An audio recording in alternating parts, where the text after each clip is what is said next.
In today's video, I'm going to teach you how can I print a 1099 from QuickBooks Online. We'll walk through the full QuickBooks Online workflow so you can confidently generate contractor 1099s and get them printed on time. Before you begin, have your pre-printed 1099 forms ready and make sure your contractor details and payments are up to date in QuickBooks Online. Start by signing in to QuickBooks Online. From the left menu, open Expenses, then choose Vendors.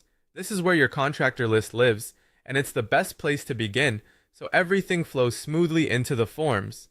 In the Vendors area, look to the upper right and select Prepare 1099s.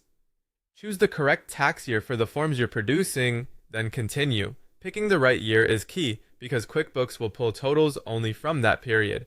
Remember, 1099s typically report eligible non-employee compensation to contractors.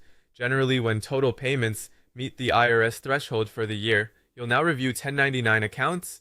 This step maps the expense accounts you used during the year to the appropriate 1099 boxes.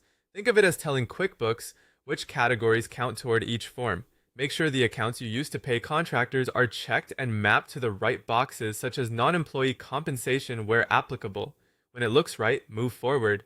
Next, verify your vendor information. Confirm each contractor's legal name, mailing address, and taxpayer identification number. These details should match the W-9 you have on file. If QuickBooks flags anything, fix the errors before continuing. Accurate information prevents rejected forms and delays.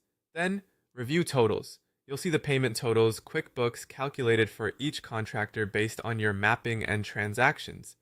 If something looks off, double-check that all relevant payments were categorized correctly and included for the year. When those totals align with your records, proceed. On the filing options screen, you'll see choices to e-file or print and mail. Select print and mail. Pick the contractors you want to include.